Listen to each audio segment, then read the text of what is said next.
We want to welcome you to this amazing speaker series from Universal Church of the Master. I'm Reverend Janet Childs, and I'm so honored to be here with each and every one of you. And we are doing a special workshop today called The Power of Comradeship. And in honor of Veterans Day, we're on November 11th as we are taping this. Our speakers are joining us for an incredible panel of veterans. And we are so excited. We are so excited. We have Army, Air Force, Marines, and Navy. No, actually, we have two Navy and Army. No Air Force. No Air Force. And If, Marines. if CAT gets on, then we'll have Air Force. Then we'll have Air Force. That's right. So we are so honored because we want to explore, in our time together, your perspectives and your wisdom about what builds comradeship and what builds a deepening of your spiritual dimensions, what you have learned in terms of being a veteran, what it has meant to you.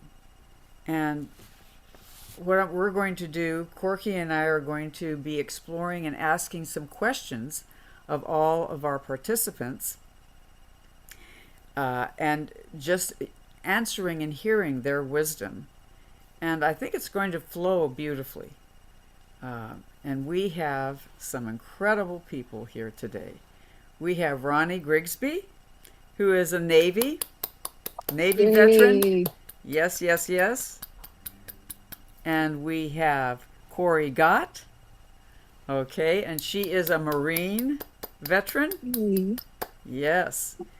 And we have Elizabeth Barton, who is an Army veteran. Yay.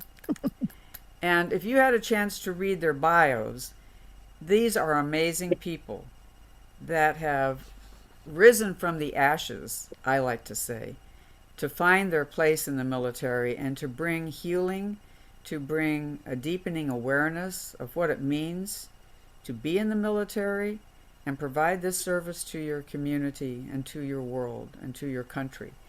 And in honor of that, we're going to light our candle here, and you can see it is red, white, and blue, so that all the services are represented. And as we light this candle for our ancestors that have gone before us, both in love, maybe they were in our hearts, and also who are in the military, and to our present day military, either retired or in active duty, we light this candle for you on Veterans Day. This is for you. And for Jamie. And for Jamie. Exactly. Thank you. And for Jamie.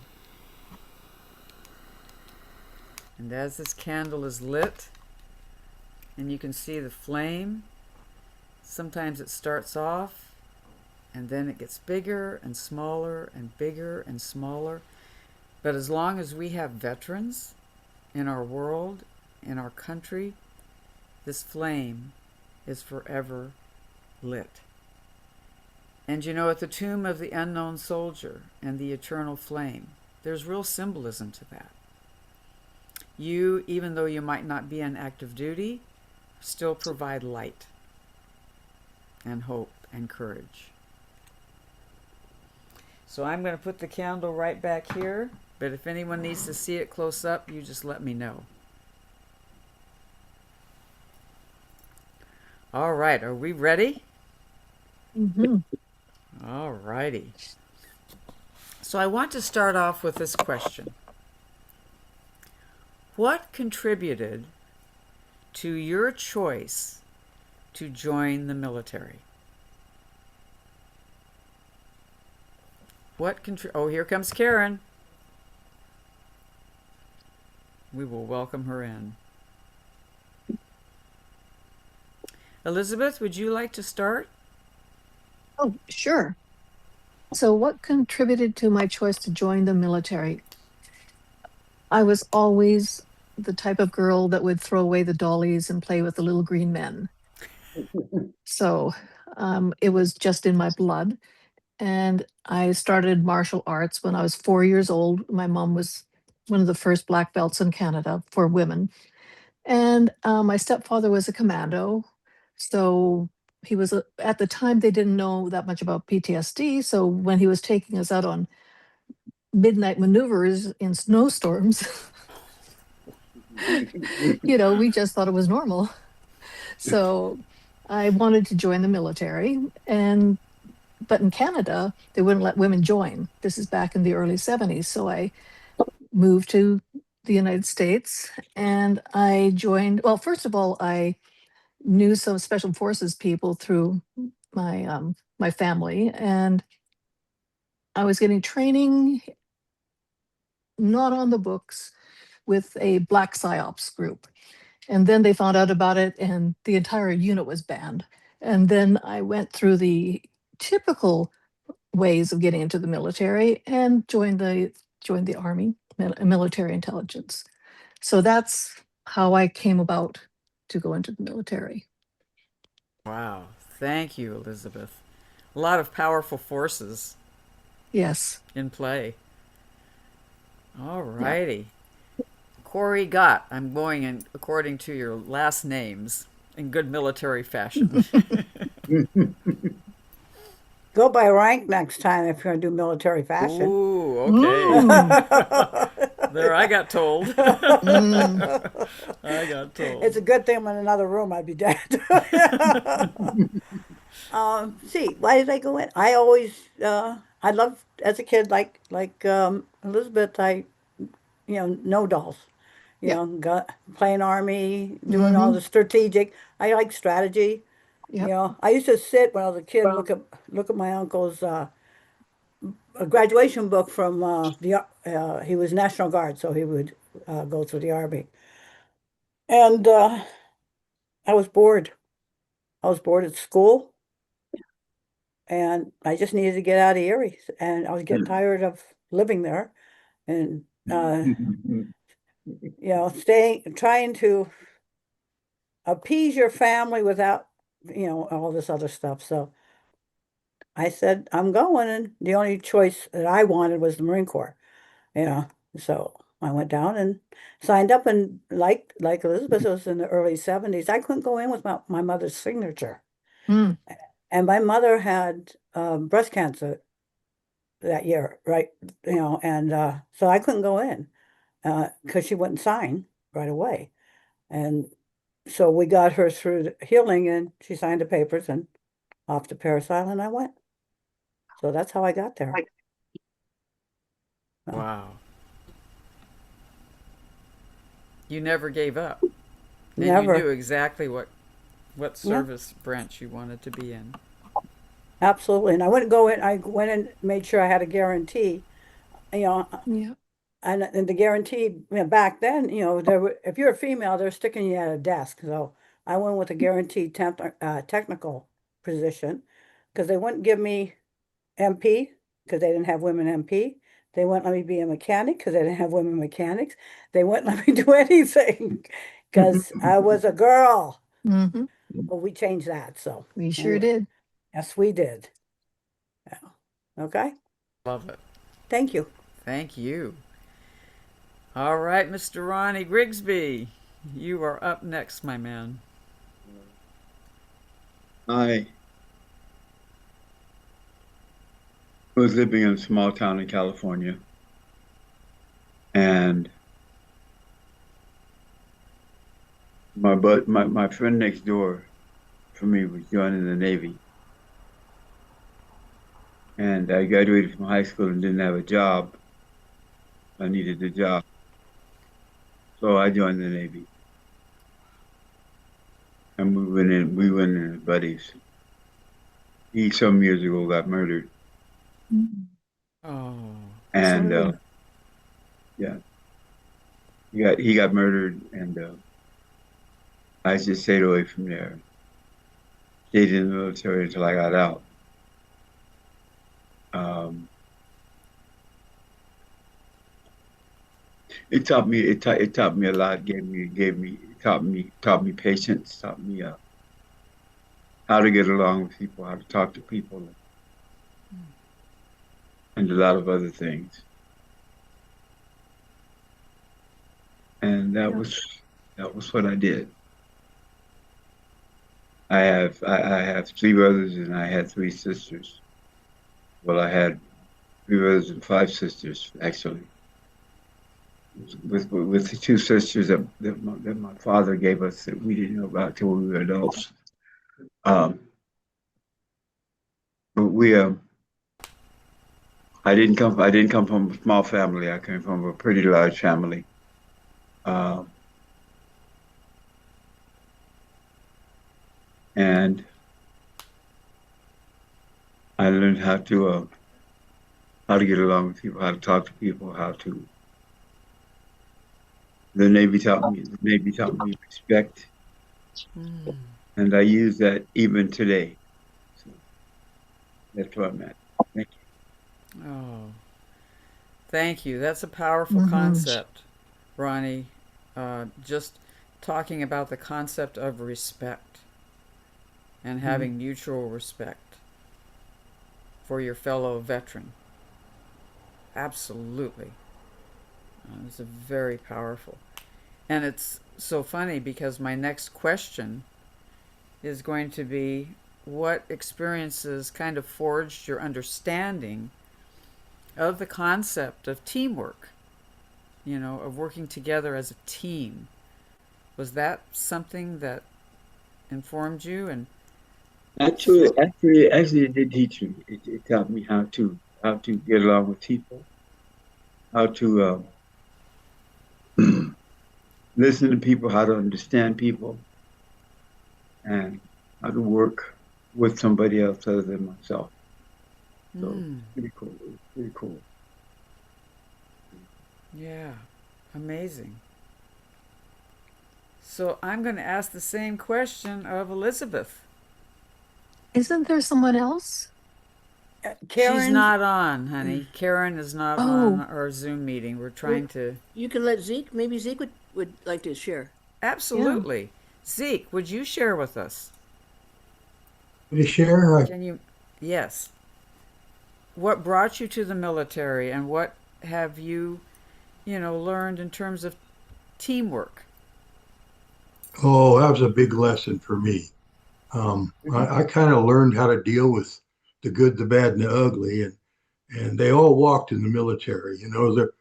There were different people at different times that it gave me an education because I met people that were smarter than me by a long shot, Mm. and I met people that were really dumb, and everything in between. But I learned how to deal with people. I learned how to lead people, and I I got a real education in the military. It gave me a lot of skills. And I'll tell a short story. When I was in basic training in Fort Lewis, Washington, I was sitting on the back of a mess hall. I was crying because I was homesick and I was doubting my decision to go in the military. And this brother came over to me, big guy. He was about 6 foot and weighed about 200 pounds. And there wasn't a bit of fat on him. He was just super fit. And he was the head sergeant in the mess halls at Fort Lewis, Washington. And he sat down beside me and he talked to me and he said to me, you need to consider what you've done and take it and roll with it. Don't look back because you can't fix it. And don't look too far ahead because then you'll get afraid and not do anything. You need to use the military to your advantage and get as much education as you can while you're in so you're prepared for when you get out or stay in, whichever you choose. And we had a nice talk. And he turned me onto books, and I turned him onto books, and we were friends while I was in basic training. Now he was an E6 at that point in time. I was a private. I was Wow. nobody, and we became really good friends in that short 8 weeks that we were in basic training. And I didn't run into him again until I had come back from Vietnam, and I was walking down the street in Mainz, Germany. And here he comes walking up. I've been there about a month, and I was 3 months late getting there, and he was walking down the street with an officer on each arm, and I saw him and I recognized him right away, and he recognized me, and I saluted and I said, all the way, super top. And these two officers gave me the dirtiest looks because I wasn't saluting them, I was saluting him. And we became friends all over again. And he was the most educated human being I ever met. He had honorary degrees from universities all over the world. And he taught me how to lead people and be an example. And I tell people all the time, if you're young and you don't know what you want to do with life, go in the military. It's a great education, and you will learn a lot Mm. about people. Yep. Wow. That's amazing. What a beautiful story. Thank you, Zeke. Yes. Hmm. And that just leads into that concept of teamwork. He was there standing beside you. Yeah. Yeah, well, the funny end of it is he told me to get cleaned up and wipe my tears away, and he'd have a job for me. And I went into this room, and there were 500-pound bags of potatoes, and I learned how to peel potatoes. And I still to this Wow. day know how to peel a potato real quick. Mm. Oh, I love that. Mm. That's incredible. Thank you so much. So, Elizabeth. Or teamwork. Hmm. When I went in, I was with the first group of women to go through co-ed basic training at Fort Jackson, South Carolina. And we were stationed on Tank Hill. And when we got off the bus, you could see all these airborne drill sergeants lined up, and you could shoot a gun right through their arms. It was just perfectly lined up. And so we women had to prove that we could do it. And at that time, we beat the men in everything except for push ups, pull ups, and grenades. We had some little sharpshooter girls from the South, and we had some gazelles, you know. And so that was a learning experience. And at that time, we had to do the same as men. And out of 2 platoons, only 9 of us passed. But they let everybody go ahead because they wanted to have the women in, the secretarial things.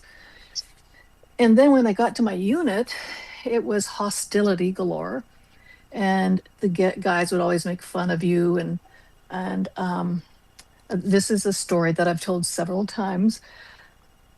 I walked in, and First Sergeant Crawford was standing there with the guys like at 9 o'clock in the morning.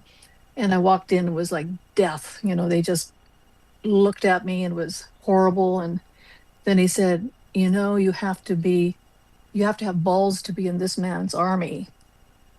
Ooh. And so I grabbed my boobs and I said, my balls are so big, Sarge, I had to put them on my chest.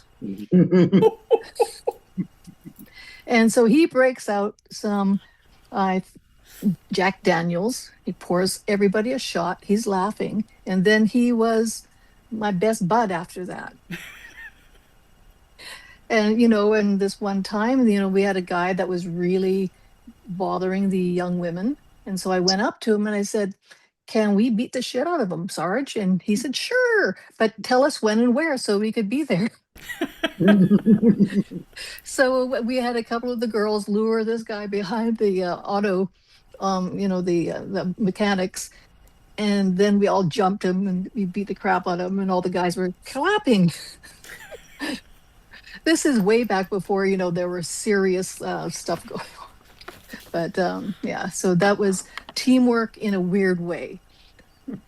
I think that's a fantastic story of teamwork. Yeah, so that was teamwork, and I became the retention NCO. So that was kind of funny too. Now explain to people. Some of us know what that means, but Oh. explain. Well, retention is when somebody's about to get out of the army and you talk them into staying. Right. Yes. Well, thank you for this opportunity Oh. also to talk about the trials and tribulations that women had to go through to get into the army. And they would say to us, we don't want women in this army. And I said, hey, give us our own tanks and our jets and we'll show you how to fight a war. We don't need you. So that shut them up. But it was, it was hard. Yeah, it was hard. Yeah. And we really want to honor that. If you were a woman, and even I would offer if you were a person of color, Oh my gosh. it's incredibly difficult. I mean, Yes. for all of you. I mean, for each and every one of you. I mean, basic training is no joke. And so It wasn't. Karen, can you share what She's brought on- you? She's on mute. Can you unmute, Karen? The lower left-hand corner with a microphone. Oh, she's on her phone, I think. Yeah, I think she's on her phone. Your phone's on mute. Hit your volume button.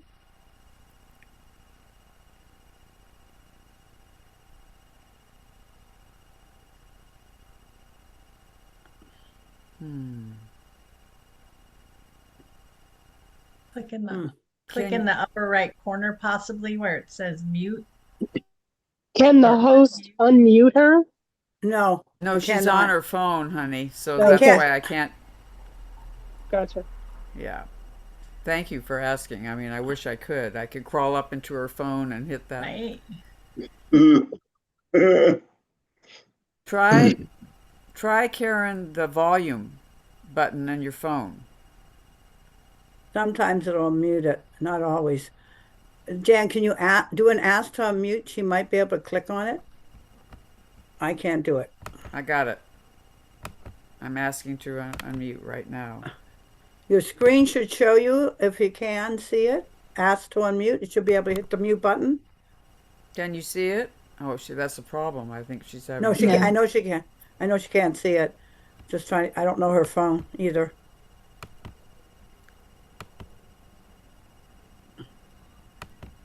Jan, can you write a note and show it on screen so she can see about the volume button?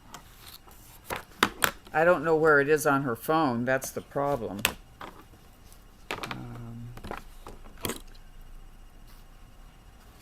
Maybe I should put volume button up. Well, she should be able to hear hers.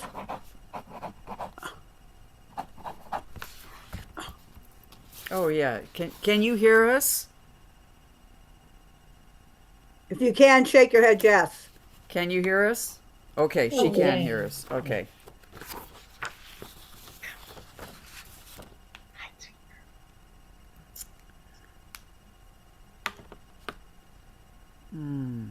That is so frustrating because I want to hear her wisdom.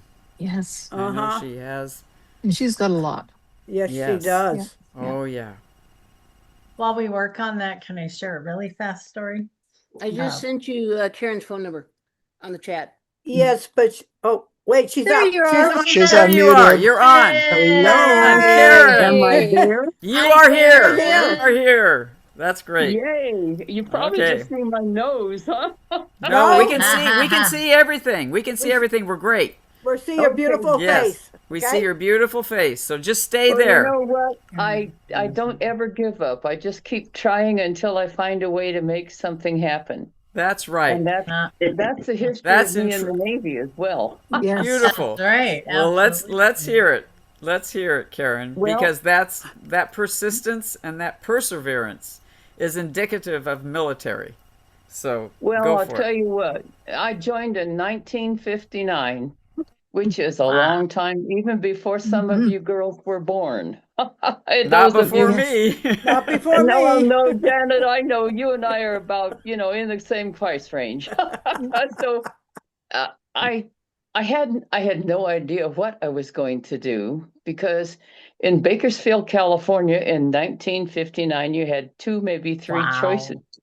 You could get married, you could be a sales girl or a secretary. But regardless, my parents' motto was, as soon as you're 18, you're out of here. We don't care whether you have a job, a place to live, or what. You are out of Ooh. here. Wow. And I was at my wit's end. So then my brother Ronnie came home with his wife, and she was in the Navy. And I said, hallelujah, that's what I'm going to do. I'm going to get the fuck out. I'm sorry, I shouldn't say that. I'm going to get out of this crappy little town and join the Navy. So I did. Boot camp for me was an amazing thing because I'd never seen so much food in my life. Can you still see me okay? Yes. Yes. Oh yeah. Yes.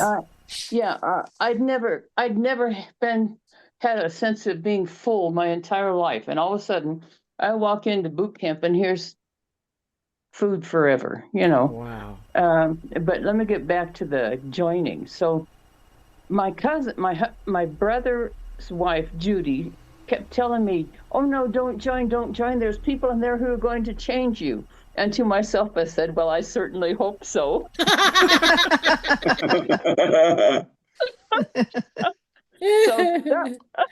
that was my entrance. That was my mindset.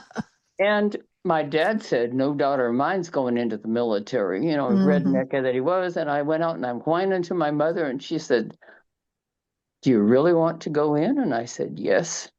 He said, "Then I will speak to your father." And I thought she was going to will the wrinkles right out of that shirt she was ironing. Make a long story short, I got to Bainbridge. Now, mind you, I had a summer because I couldn't join till I was 18. So being a true Californian, I thought, well, I'm going to get a tan and show them what a really Californian looks like. Well, half of the damn company was from California. But we were just bizarre. But I felt part of something for the first time in my life. The uniforms looked like hell. It was in the late 50s, early 60s. The dress uniforms we had were just so huge on us, but I was proud to be able to wear it. It was like a dream come true. I was making a whole $37.50 every 2 weeks. I just couldn't. It was more money than I'd had in my whole life. So after graduation, I went to Radium and A school, which is 6 months long, and I copied Morse code, and I was really pretty good at it. So then I get to Naval Air Station Pax River, and they want me to do teletype, and I don't want to do teletype. And I was such a smartass. I had no respect for authority even then. And this warrant officer's telling me, "No woman's going down there. You can't." I said, "I can copy anything you can send me, sir." Good for you. Sat down, I'd copy a sentence at a time. He'd go diddy, diddy, dit, and all of a sudden I'd type like a mad woman. I didn't miss a word, so he had to send me down there. That's where I got to get with the pilots and get these hops all over the place. Nice. But after a while, my clearance came through. I did that for about a year and a half, and then I had to go back up to the main comm center. And then my enlistment was up, and I said, well, I'd like to go to London. So I spent my 21st birthday a little after it in London. And I was stationed there for 2 years. And about that time, I hadn't been there more than 2 or 3 months. And Vietnam started happening. And we went from a contingency of 120 people down to 60. We were working 12 on, 12 off, 6 days a week. And we did that for the last. So then I went to RMB school, where I learned to repair transmitters and receivers back before computers were real. And I loved it, but I got to my next duty station. You're a woman. You're not gonna touch that shit. Now, my first duty station, there were only 4 of us on the watch, so it was the camaraderie was there. We'd get off work, go down to the beach, eat and sleep, and then go back to work again. But after that, after London, that also had a lot of camaraderie. But when I got to San Diego, I was charged with being gay, and at the time I may have had the name, but I didn't have the game, and so I took him to court-martial, and I won because I hadn't done anything wrong, lie detector test and all that shit, because they were so rabid about getting rid of these women, and they would find any excuse to get rid of a woman. All you had to do was mention that you love somebody or like somebody, and they were putting you out of the Navy. All the homophobia. Yep. Anyway, so after I did the court-martial, I was transferred to Hawaii, and I was fortunate enough. Well, the Morse code is I was at Search and Rescue Center, Pearl Harbor, and a friend of mine worked with Command CTF 130, which is the Manned Spacecraft Recovery Group Center, and they didn't have anybody to copy Morse code, and he knew that I did. So they took me out to Kania Tunnel, which is a half a mile down back under a pineapple field and then a half a mile down. That was St. Navier's relocation in case Pearl Harbor was attacked.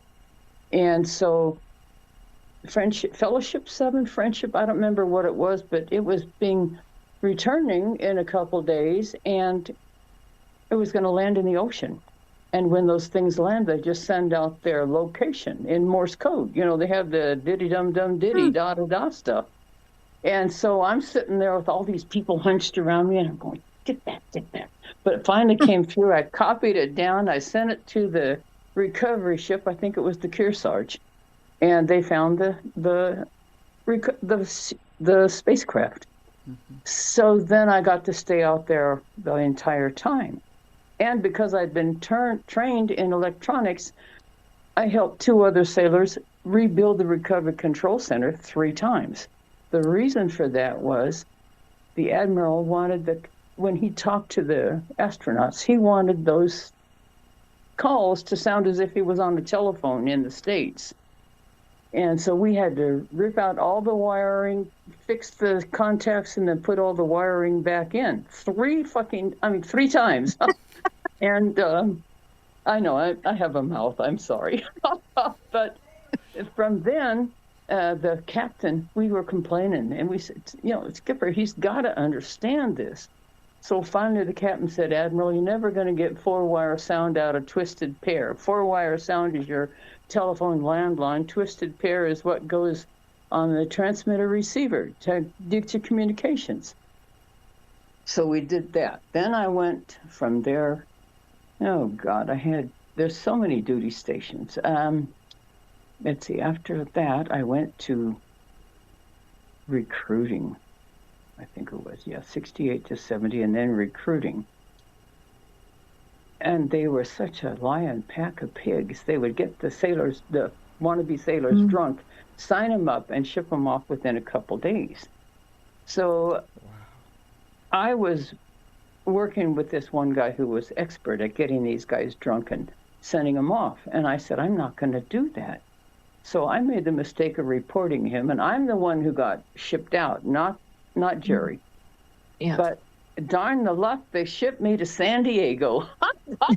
So from Maryland to San Diego, where I was director course curriculum model manager of the Navy's Drug and Alcohol Program Advisor course. Loved it. Writing curriculum, teaching, blah, blah. And when I got there, they had this 2-week course that was trying to make real counselors out of in 2 weeks. Now, I'd been through the Navy drug and alcohol training counselor in 73 and it was 6 months long. It wasn't 2 weeks long. Yeah. We had, the first week was nothing but marathon groups, 12 hours a day, 7 days a week. You spoke to no one. That was considered subgrouping. And if you were caught doing that, you were dumped. We started with 39 people and ended up with 19 at the end of that week. We graduated 17. So, and I did drug and alcohol counseling for 5 years. Then I went to London. But in order to get, I know I'm flopping around, but from 70 to 73 was a horrible time in my life. I went into recruiting. No, 70 to 72 was RMA school. I was instructing at RMA school. And that's when I discovered that the male instructors were demanding sexual favors from the women students if they were borderline pass or not pass. And what really got to me was I had been out with a couple of guys and everybody was drunk and I was the driver. I had still had some sobriety left. And they were showing me these films and I looked and I thought, my God, that's RMA school students having sex in the movie. 3 pairs. And that just blew me away. So I decided I had to do something. So I went down. Bainbridge is not that far from Washington, D.C. So I went down to my congressman and reported it. And then he came out to sea, and the Master Chief of the command convinced him that I was the problem, of course. And so I had orders to go to the USS Sanctuary to be the first woman on board there, again, because I could copy code. But as I was leaving the base, I was called back to personnel, and they had changed my orders from the ship to Panama Canal Zone. They didn't bother to tell me I couldn't drive, that once I crossed the border into Mexico, that I'd probably not make it alive because it was just the road was horrible and there were bandits and all Yeah. kinds of horrible people along the way. I got to the border. I was driving across the border across the states to the border. And the border guard said, "You don't really want to go there." I said, "What do you mean?" He said, "You'll never make it alive."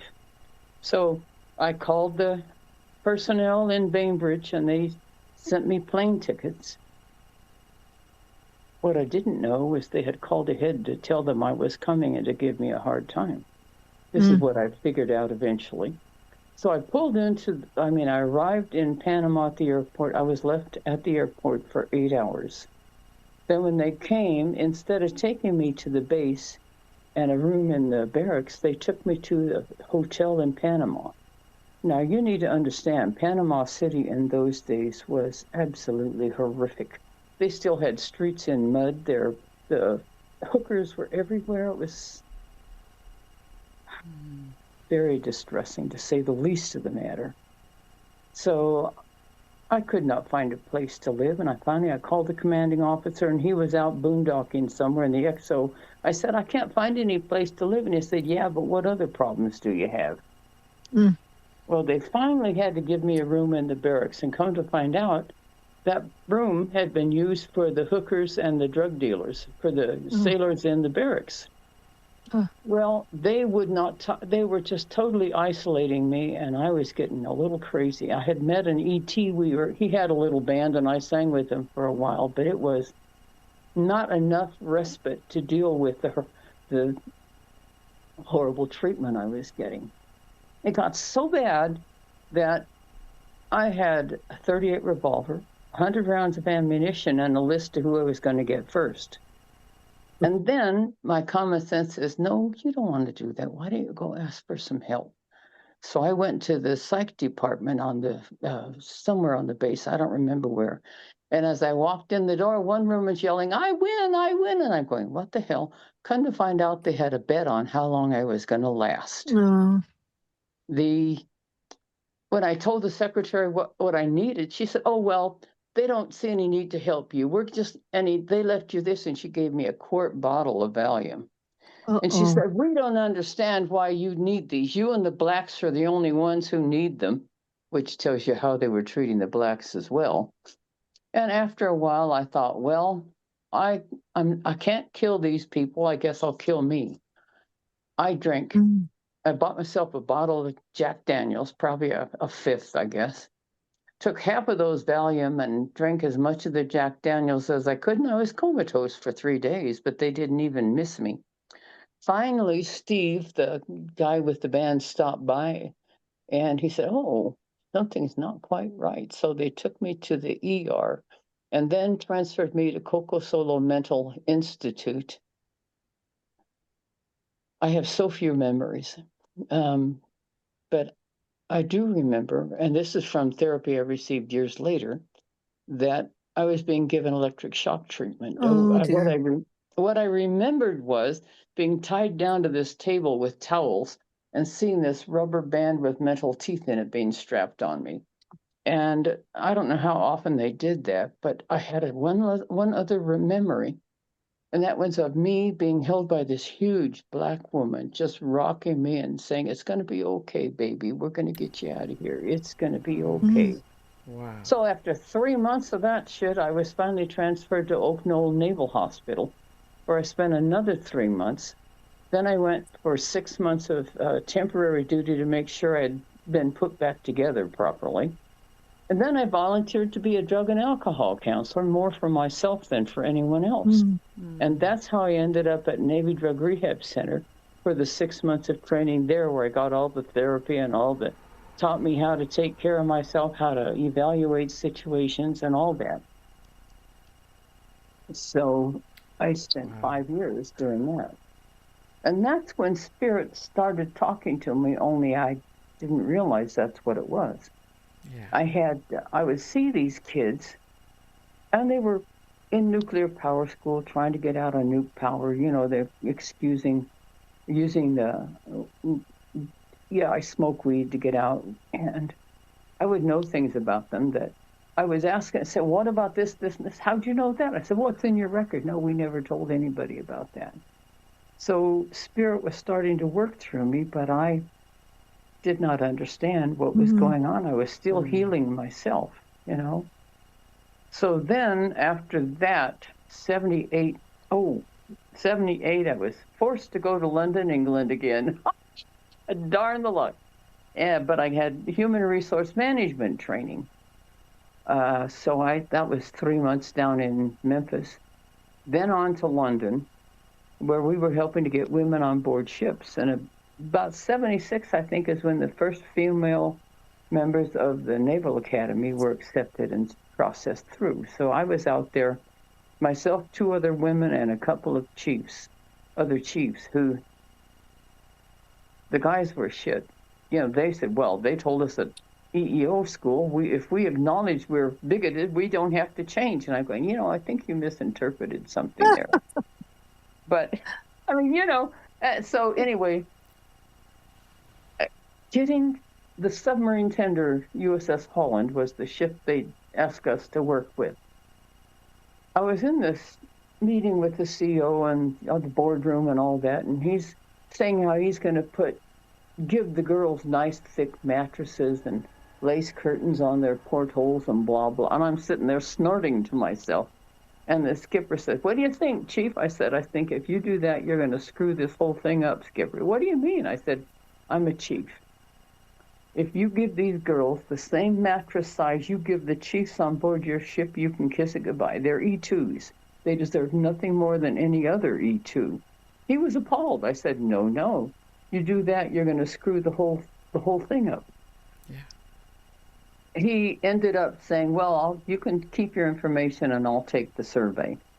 He only took 2 officers because that way he could give them their own room. If he wanted to give the other girls rooms too. And I said, no, can't do that. Anyway, from there to recruiting, from there to the director of course curriculum model manager, and then to Diego Garcia as the CMS custodian, then to NDRC Miramar as a counselor, and then out.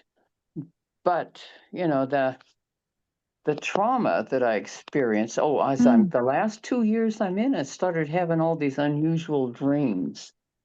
One time, I used to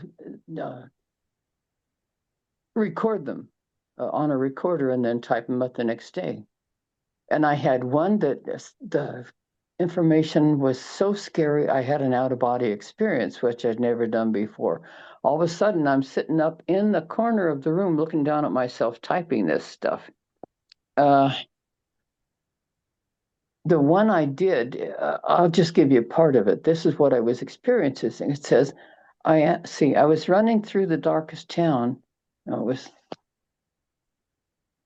running through something about running through a town thinking I might escape when a lasso brought me down. The dogs came next with frightening speed, teeth and tails around me, but they were nothing to the men who kicked and beat and bound me. And it goes on telling this entire story. Can you see me? We can see you. Mm-hmm. Yes. Okay, I don't know what happened. Yeah. I saw nothing but ceiling. No. Anyway, so one part of it goes, for I am a brave of sacred trust, and none but I now know the story of the people from centuries ago. The ancient ones surrounded me in deepest, darkest night, then passed to me by word of mouth the sacred, secret rites. I carry then the fire within, a deep and sacred trust, and I know I must get out. I absolutely must. And it's 4 pages. And I know it's the story of this brave. I know that, but after I got out of the Navy, everything in my van was stolen, including all the information that I had on this, and I've never been able to recall it. I've typed it up again, mind you, as much as I could. But that spirit was calling to me. I was meditating. I was having these out-of-body experiences, and I didn't know how to handle it. You know, I was having this dream the last year I was in of seeing this woman, dark hair with with her head thrown back and her mouth wide open. I thought, what the hell is this all about? So I'm driving through San Diego because that's where I am again. And all of a sudden, I'm heading toward this one place. I don't even know where I'm going, but there's a bookstore. It's a spiritual bookstore. I walk in and there's a book on the counter, and it's Jane Roberts. It's this woman who I've been dreaming about. Wow. So, that's how I got into all of this. I just reading that and doing some of the exercises. And I don't want to go on and on. I think I've shared what it's like from a lifer perspective. So No, there this you is have so it. beautiful. Karen, I just want to acknowledge Wow. the dimensions that you brought up in that one question that I'm going to offer for some other folks to share as well. But you really took us on that journey, where it was truly a spiritual journey. It was. And thank you. Thank you for saying yes to yourself and standing up for yourself in that very difficult system that is the military. Yeah, it's still that way for a lot of women. Absolutely. Yes. Yep. 100%. For most women, Yeah. Right. We were working so hard to try and stop all this crap. Exactly. But then we changed commands and changed Secretary of the Navy and blah, blah, and it went downhill. Yeah. But thank you for listening. Yes. I mean, that was a long, drawn-out story. Sorry about that. No, no worries. need for sorrow. No, this is rich information and rich honoring. And it shows what veterans go through, women, Exactly. what they went through, the hell that they went through. That's right. Not all of them weren't, not all of them were strong. No, I know a lot that weren't. Yeah. They got out. Yeah. But I was not about to let them throw me out because I knew I belonged. I knew I would have a retirement, and I was not going to get out just because they didn't like me. Right. Yeah. So absolutely. And so this is what this is about. And in fact, I think Corey has some parallel things to share please about that process. So could I just ask, how many years were you in, Karen? 28 and a half. I went in 59, I retired in 88. So, but you add, if you re-enlist 3 months early, they added on to your time in service. So I was in 28 and a half. Wow. Wonderful. Bless your heart. And I was surprised I made chief, let alone senior chief, because I pissed so many people off. Good. Good for you. But you earned it, Karen. And I think you earned it by your honesty and your clarity and your strength. I think people respect that, ironically enough, even though it seems like it might be the opposite. I think you earned your medal. You earned your respect. But you know what? Thank Also, you. with the spiritual thing, hardly anybody becomes a really deeply spiritual person unless they've gone through hell. That's right. I think you're right. Yeah. So Exactly the Panama experience for Karen was her initiation into shamanism, being buried alive, right? Absolutely. Yeah. Yeah. Yep. Well, that's interesting you're talking that way because when I first got out, I was interested in past life regression. And Dick Sutphin was doing some training over in Sedona, and it wasn't that far away. So I went to one of his past life regressions. And I was and this one that I most remember that just struck me. I was a slave in an Egyptian compound, and then I was brought up to be, some priest took interest in me and brought me up and improved all of my abilities until I was one of the more powerful people as a woman in that particular era. But I was using my powers for improper things. And so, you talk about beating that guy up, Elizabeth. Well, what they did to me was they put coals on my eyes so I couldn't see. They burned my eyes out.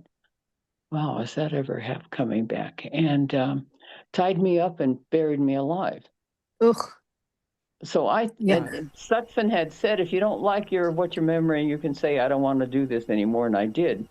But now that I think about it, I'm going blind again. Interesting connection, huh? It is, That's and sometimes powerful. that you don't see Yeah. you see more with the inner eye at Yeah. a certain point. And I'm sorry for running on. Oh gosh, no. Corey, This- let's hear what Corey has to say. Sorry. No, no sorries. This is rich. We're building a Mhm. tapestry here. This is Yeah. rich threads. We need to hear these stories. We need it. Corey, honey, So- you're on mute. Sorry.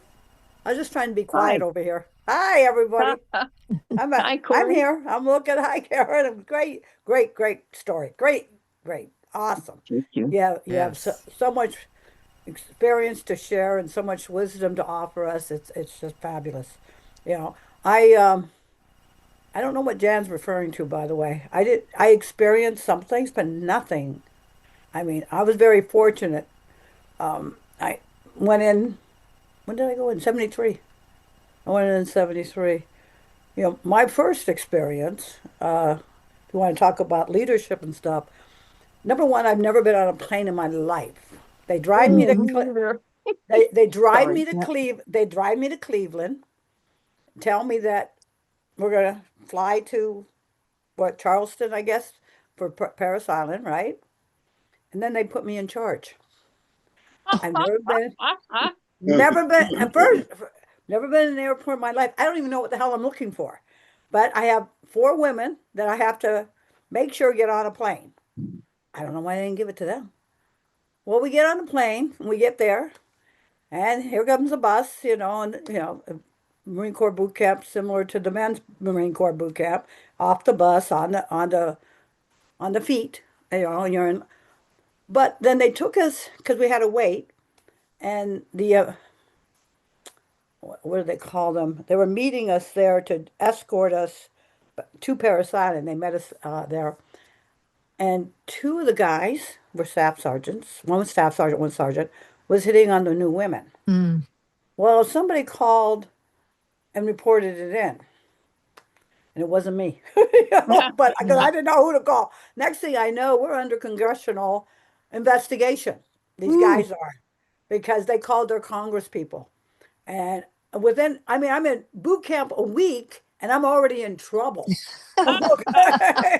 And I didn't do anything. It's like, okay, they already got my number, so, boot camp wasn't the easiest, of course. I was always in trouble because of my strong personality. And like you said, some of the women aren't as strong as those Yeah. sitting here tonight. They really had some issues. Yeah. But what I experienced in boot camp was another thing is I had a bunkie. Her name was France. She was from Baltimore. I was from Pennsylvania. We hit it right off. All right. And she went to the bunk across the way, as you have people leaving boot camp. You end up sometimes with your own bed instead of somebody sleeping above you. Well, Lieutenant Burley came in and started tearing her bunk up Mm. and yelling about it. And I said, "Excuse me, Lieutenant Burley, ma'am. I made the bed. My bunkie, my bunkie was black, and they were going after her." Yeah. Mm. And I'm like, "Oh, hell, not my watch or not." Yeah. So yeah, so we experienced a lot of that, both being female and about, being of color, even in the Marine Corps. And the Marine Corps is just as bad, and especially for women. Back then, women, we consider ourselves 20 years behind the Army and the Navy as far as our rights go in the Marine Corps. And so Yeah. we didn't have a patent uniform until Mm. 75, 76. Mm. They put us in this funky blue uniforms. I thought I was in the Oh. Navy. The Marine Corps green and wearing blue. It's like, what? So Yeah. anyways, but that taught me a lot. Boot camp taught me a lot of, not just teamwork, but having your back. Yeah. Yes. You learned who had your back, and you knew you could stand together. And it didn't matter where you went. that comrade stayed forever, you know. So, you know, and that's true about any branch. So, did I answer your question, Jen? Did I not go for? Go ahead. I was just going to offer that I know you got some women's sports teams set up that were not Yeah. set up before, so I just wanted to honor that. All right.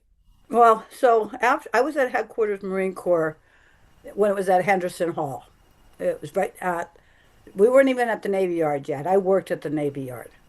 We played sports, and the commandant of the Women's Marine Corps at that time, because we weren't fully integrated, told us we weren't allowed to play volleyball because it was a contact sport.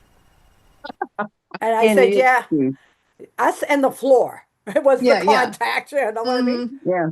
Well, we went through that rigmarole, and then I went to Hawaii. I went to Camp Smith, Hawaii, which is another um, headquarters command. That's because I was a photographer. I was a photographer Uh-huh. for the generals and for the upper staff and stuff like that. When I got there, Colonel DeBover, who was the commander of the base commander, invited me over to his house for dinner, and I talked to him about sporting stuff. He got me a school bus or a special services bus. He committed to getting uniforms and all kinds of stuff for us, and we created the first three teams for You softball, go, girl. basketball, and volleyball. And Awesome. two of those teams, the year I got out, those two teams, they finally did the inter Hmm. inter-service, Hmm. you know, competition, and we took two of them, you know. So we on camp at Camp Smith, we played as Karen. You know how many military installations are on the island of Oahu, right? Yes. Minimum is 14.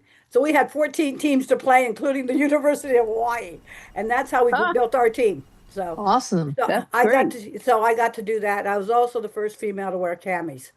So that's my experience. Okay, Jan, Yes. tell them what you wanted me to. Yes, because I think it's important. You did both things that talk about teamwork, building relationships, Yes. Yeah. but Yeah. also courage in saying, I'm going to go to this commander, I'm going to deal with this general, and I'm going to ask for what we need. Yep. Oh, if you What don't I ask, find, sorry, Corey, go ahead. no, go ahead, Karen. What I was find interesting is I also played intramural inter-service softball, but it was a much earlier time frame. Mm-hmm. Then they canceled it because they said you can't be a lady and play softball. Oh, Jesus. What That's what they did. but what really I find absolutely amazing is usually our audience consisted of nothing more than the other teams who were playing. Mm-hmm. But when you look at college sports now, and you look what Title IX did for college Mm-hmm. sports, I'm amazed. I mean, Oklahoma, University of Mm-hmm. Oklahoma has a 3,000 seat stadium for their women's softball players, I and know. it's packed all the time. Go ahead. I said, I know. Absolutely. I traveled with the Stanford team to go to the World Series in Oklahoma City. Oh, So Yeah. you I have lucky been there. woman. Yeah. Yeah, So, yeah. that's Yeah. beautiful. And you're absolutely So, right. yeah, Go ahead. absolutely. So now I'm going to ask Elizabeth. Oh, what question? What question? Oh, okay. I mean, you had talked kind of like a little bit about your history, but what was it that forged your understanding of the concept of teamwork? Or did it? I was in the intelligence service, so that kind of answers that. That does kind of answer that. Yeah, it's so compartmented. You had your team and you had liaisons. But I think the biggest thing for when we were doing Team Spirit, which is like 20,000, it's a 20,000 person war game off the coast of Japan. And we had Army, Navy, Air Force, we had South Korea and Japan. It was really an intense, and we were tracking the information flow, the intelligence flow from the front lines, through to people that were figuring out the battlefield. And so I got to go and visit all the different branches and talk with them and find out where their jam points were and what they needed. And then we would convert that into real military attack plans. So, But you So really that can't say much about what you did because of the job that you did. exactly.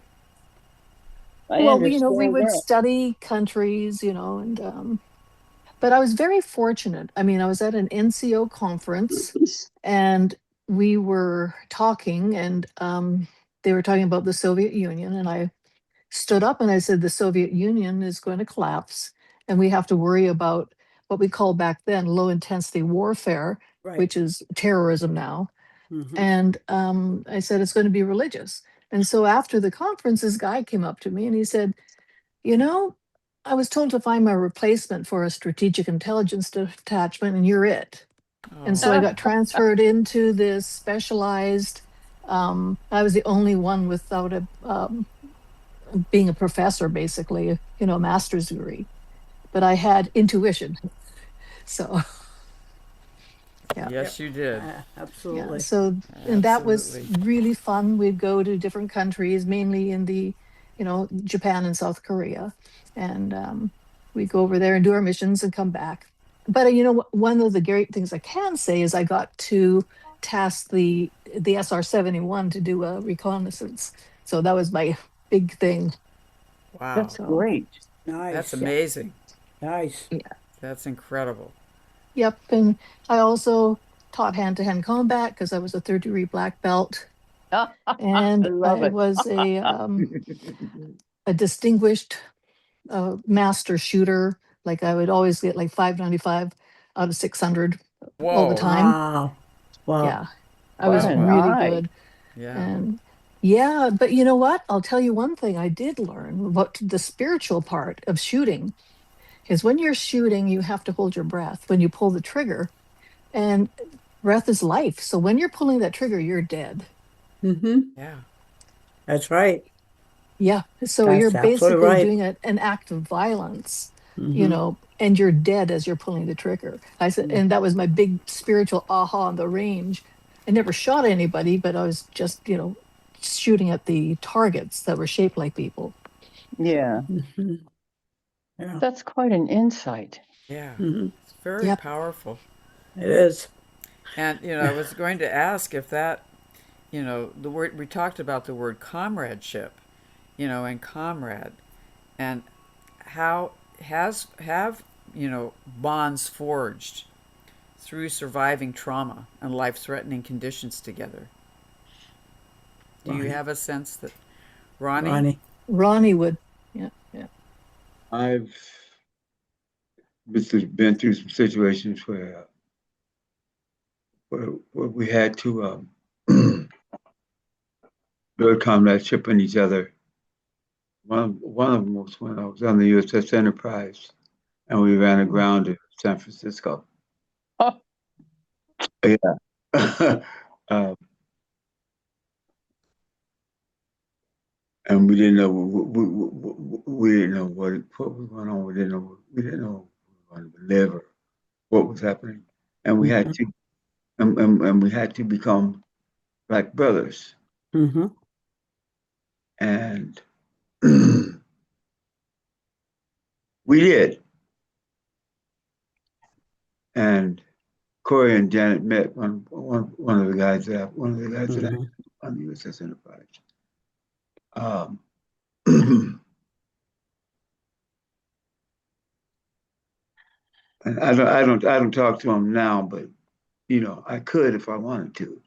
Mm-hmm. Exactly.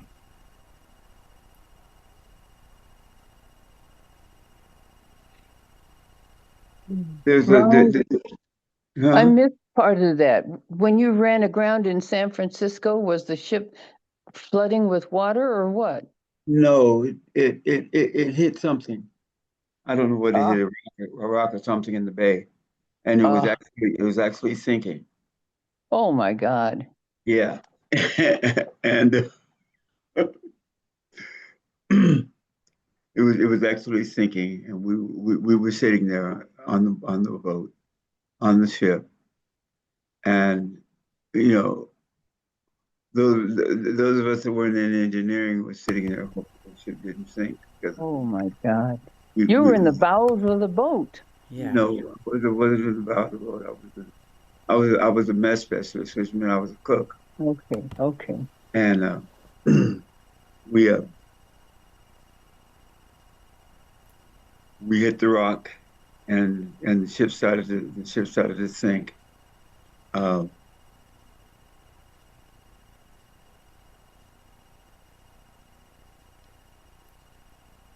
we there was over 6,000 people on the ship when it was at sea. Oh my God. We were sitting out. We were sitting out like a city, just sitting there, Yeah. and the ship was actually sinking. How did you And keep it from going down? somebody from the engineering department worked on it and stopped it from going. Mm. Can I say something?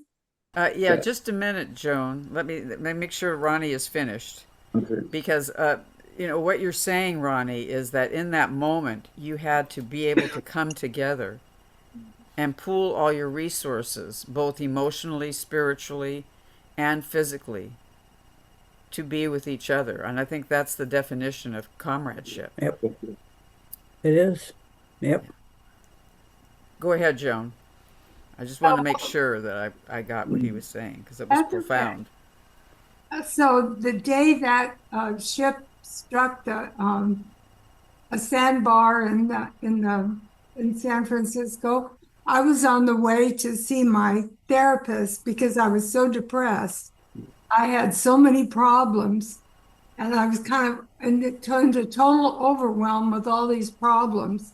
I was listening to the radio, and that news flash came on, and I thought, I have problems that are fixable. Whoever was driving that ship has a bigger problem than I have. But I remember that was such a startling thing for that to happen, and in San Francisco. But I remember that event, Ronnie, very well. Well, the commanding officer of the assistant advisor at that time got a job in D.C. Yeah. and went to work one morning, and they found his body sitting behind Yeah. his knees. Yeah. Oh, Yeah. Yeah. Remember that. Ronald. That's the one. He had taken his life. He had Oh. taken his life. His life. Well, Yeah, for sure. I remember looking him up some years later, and he had desk jobs from that point on, and he was very depressed about it. So I'm not surprised to hear that.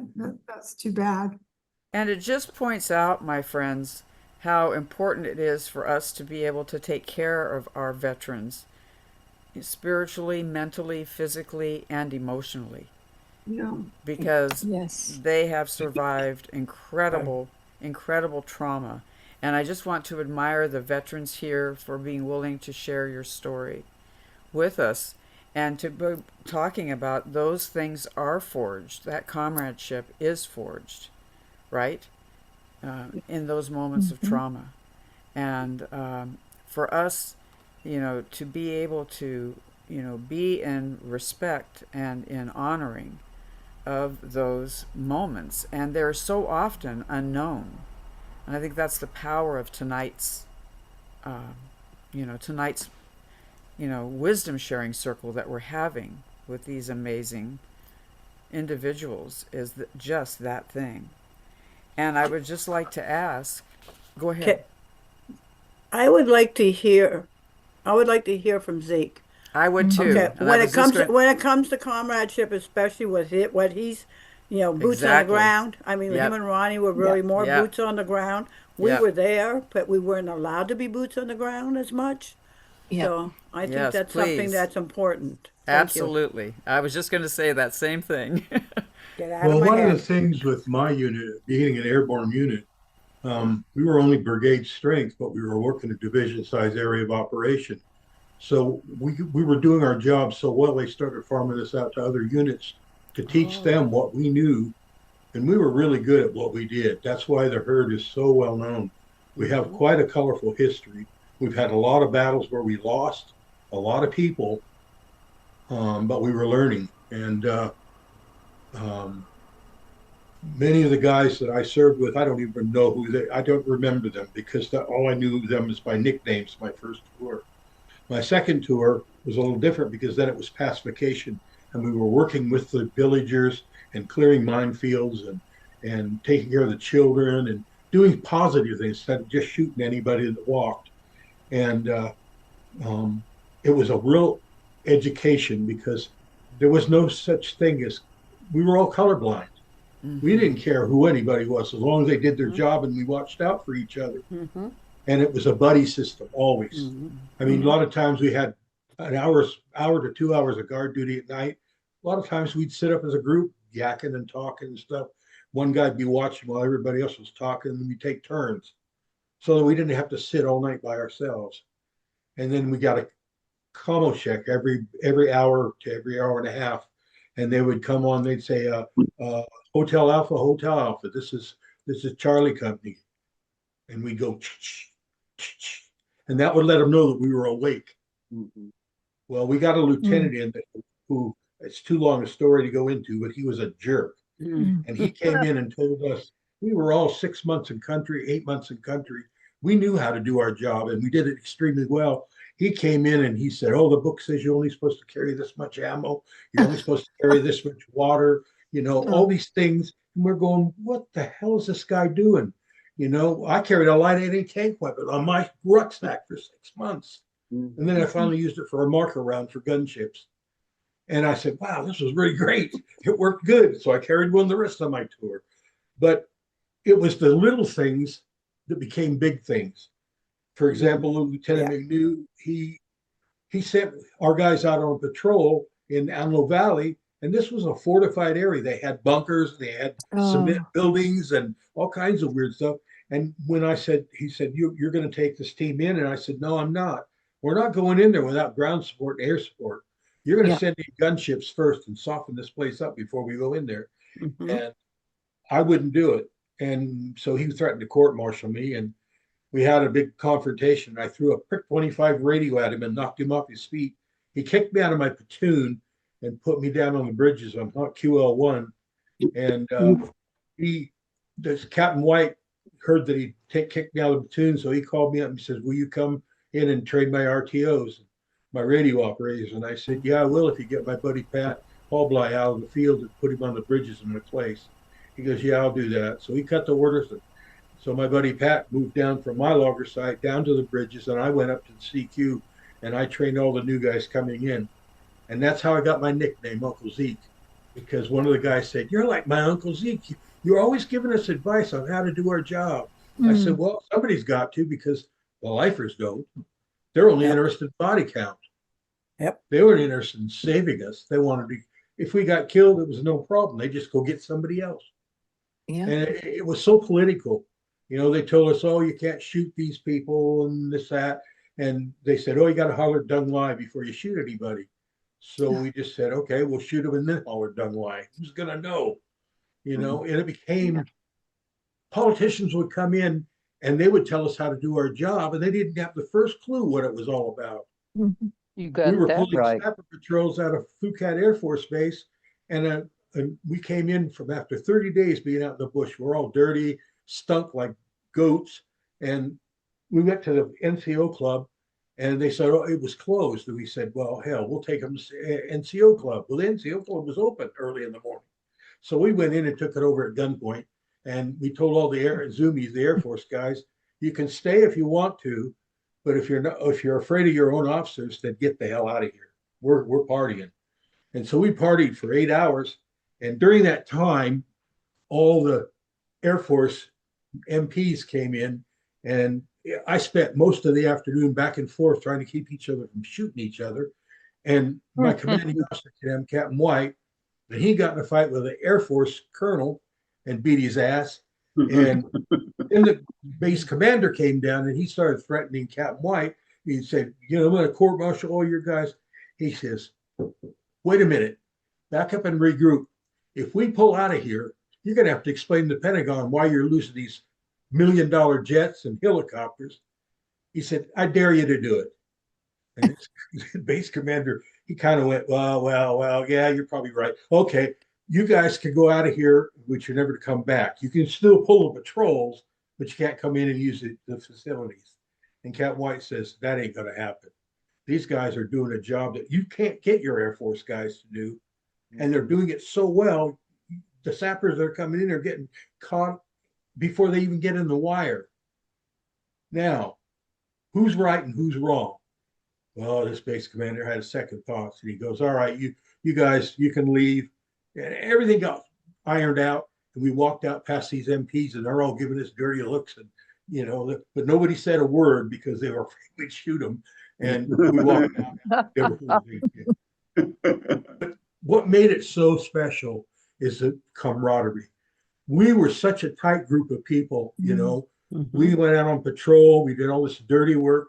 And when we come in the rear, it was instant respect because they knew what we were doing. And we were doing it so well. And, and I think back, I always tell people I did 2 tours in Vietnam. And when I came back to the States, I did another tour because life was so strange coming back. Yeah. And we were all dangerous people. We were all cuckoo from being out in the bush and living on the land and, and Absolutely. the fact that we had no homeless problem until Vietnam was finished. And then they threw all of us back into civilian life with no deprogramming whatsoever. Yeah, Right. that Absolutely right. Absolutely. Mhm. That's what they did. That's what they do. That's Yeah. what they do. Absolutely. And always have, and Mhm. always have. Exactly. History dictates, you look at history, after every major war, we have a major problem with our vets because they don't know what to do with us. They send us out there, save their country, bring us back and dump us in the, in the garbage. They talk about PTSD. PTSD's been around since biblical times. That's Yes, right. it They is. call it that. It's been called, battle shock. It's been Mhm. called Shell shock. Shell shell shock, shock. battle know, fatigue, Battle fatigue. battle Yeah. fatigue. Yeah. And So, when you imagine the number of people that were killed in these battles in the beginning of time, thousands of people died all at once or remained, yep, and there was nobody to help them. that's right. Yep. Well, it's Yeah. like over in Russia right now, there's over like 1,300,000 men that have been wounded and killed in 3 years. Right. Or, Yep. 4. It's crazy. Yes, Yeah. it is. Absolutely. Well, look at Ukraine. The Yep. deaths that have been perpetrated there. That's what you just Yeah. said. Yeah. Yeah. Crazy. But I will say that it was camaraderie when he rejoined with Yep. all of Yes. his That's what I was fellow- gonna, that's Mhm. right. when he was having such a hard time and he had the mental breakdown and he was in the PTSD center was about when the time Facebook started coming out. So all of his comrades were able to find each other online What's this? and reconnect. And it was really that reconnection that was able to help him heal all that because they all were there right. and they walked the walk and they knew the story and Right. as they reunite they agreed to not talk about any of the bad stuff, but they're all still like brothers 50 years later. They're still Right. walk the walk and they healed each other. And as the wives of all the men in the camaraderie, we know that those men experienced something together that none of us as their spouses could ever identify with. So Right. we support each other and support That's right. our spouses. And that camaraderie Right.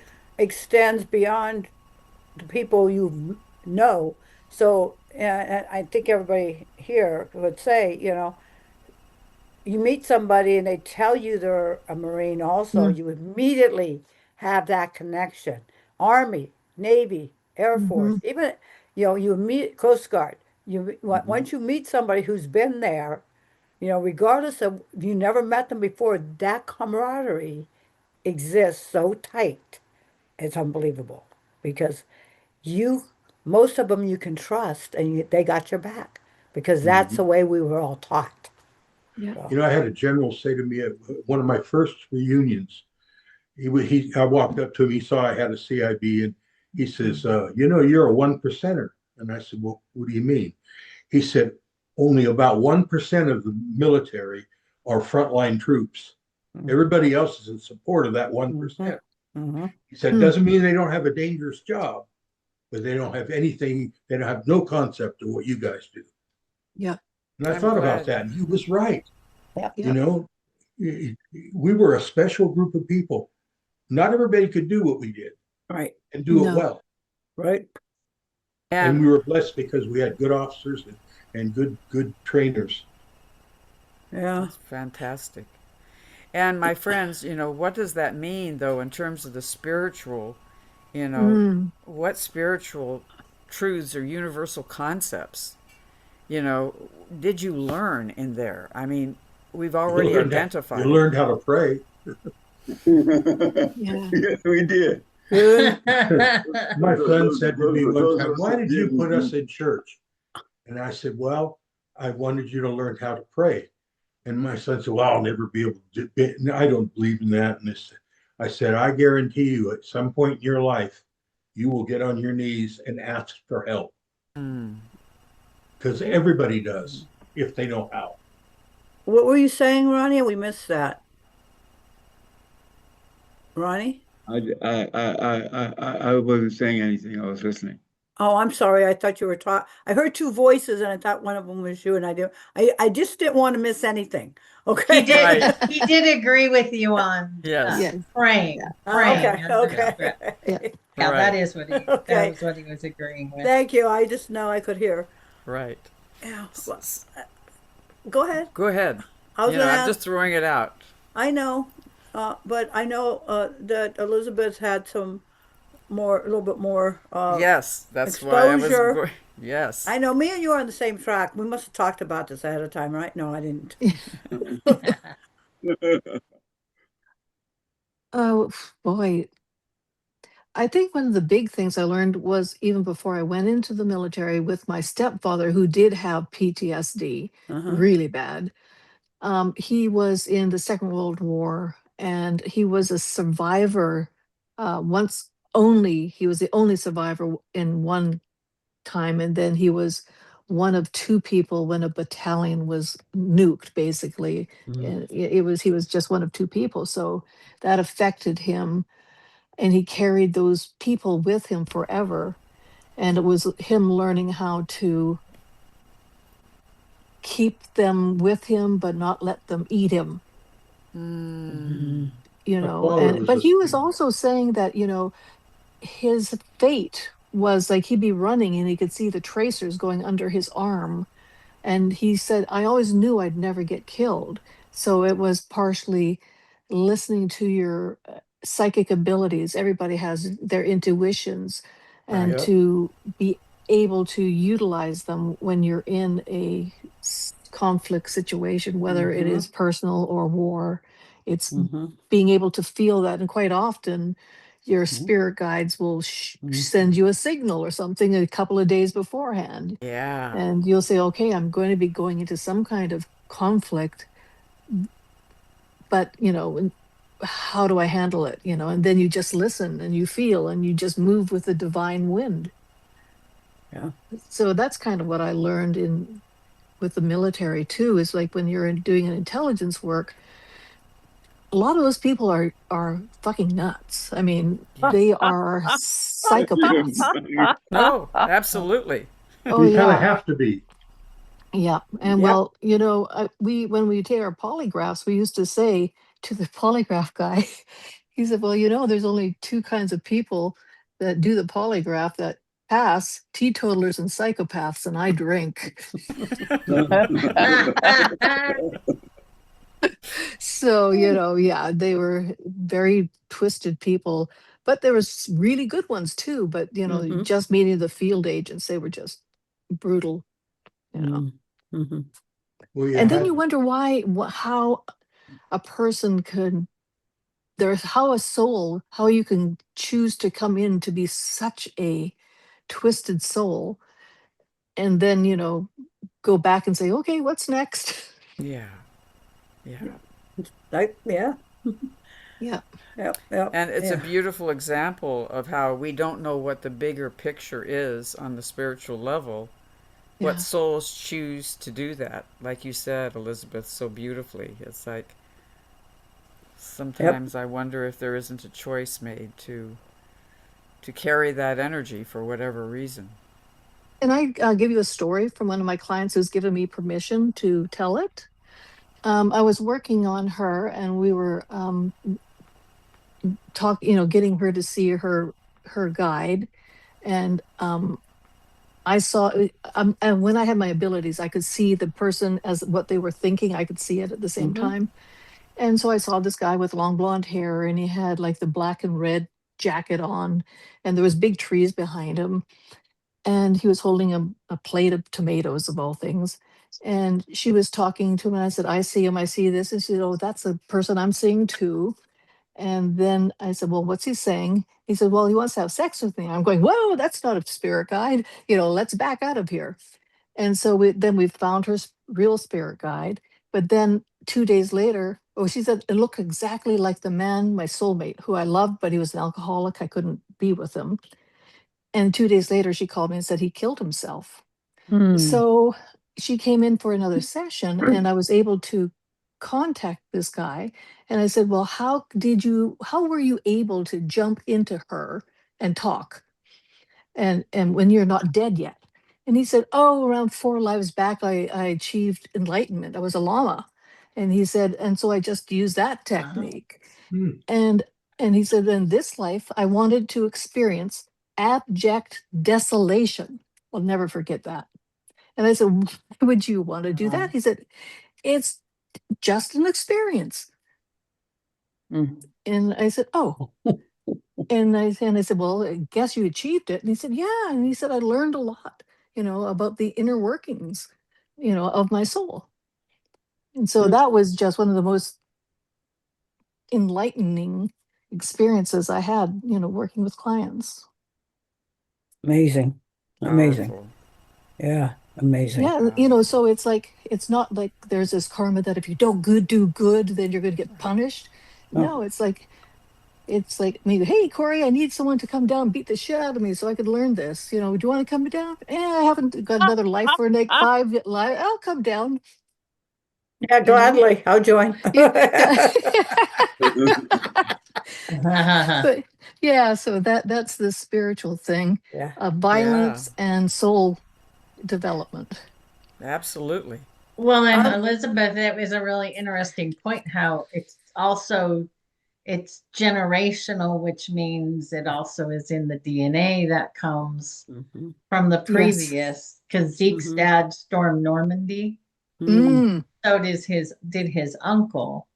So of course back then, these guys were 17 years old, some of them 16, 17, 18 years old, storming Normandy out in the middle of nowhere, and then came back, and of course they had no identification of PTSD at that point. Shell shocked then. Absolutely. And Zeke made the comment that because it made him a different kind of father, and his dad never had a father in his life. So Zeke said, well, I thought he was really hard on me when I was a kid, but then I realized I wouldn't have came home alive if my dad hadn't been so hard on me when I was a kid. Yep. That's powerful. Well, my when you dad can taught make me those how to connections. stick up for myself. Yes. Yeah. And those connections, when you can make them, in your spiritual journey, like you did so beautifully, Zeke, making that connection can help to heal a lot of the woundedness between you and your parent or whoever gave you that. So this is so powerful. We're hitting upon some very powerful, metaphysical concepts and processes, and acknowledging the depth of that, I think, is so important. This is incredible. What message, my friends, would you like to offer us and our community about being a veteran? What would you like us to know? Before that, Jen, Chris had her hand up. Oh, I am so sorry, Yeah, Chris. it I was did not for- see it. Thank I you. know, Chris, please.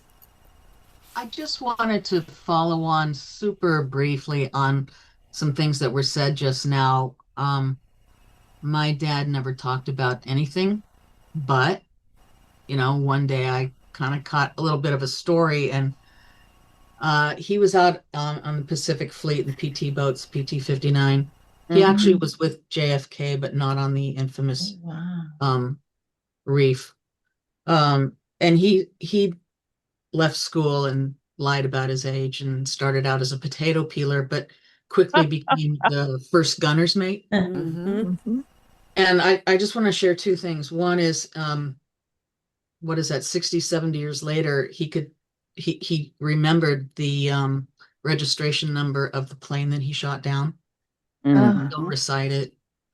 And kind of along that line, a parent, I don't have the whole story, but they were on a boat. Don't know how big the boat was, but the boat hit a reef and it went up. So the nose, I don't have any of the right words, the nose of the boat went up, the tail of the boat went down, and his comrades started slipping off. And my dad was an athlete in high school. He was a gymnast, and my dad dove into the water and he, saved somebody and dove back in, and he did that 3 times, but he knew whom he hadn't saved. And in this story when he was in his 90s, he was telling me this story, and he was naming the boys that he didn't save. Yeah. Oh, And Yeah. I think it's everything not that my story, but I appreciate the ability to pass that little piece on.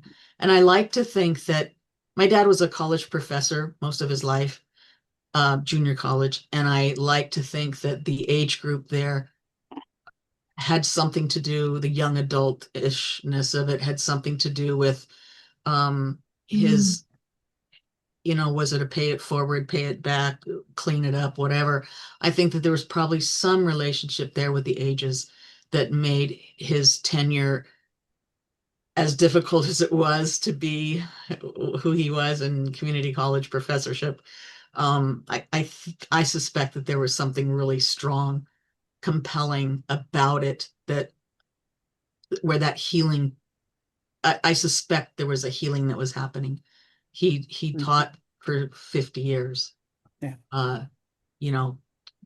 Students in their 20s. And what a legacy. I mean, yes. it was almost like I have this image, Chris, as you're talking, of the infinity. It's kind of, like the infinity of giving, and he was then able to give, and it's quite magnificent. And, just as we had talked about, lighting this candle at the beginning, it is just so important that we honor, right?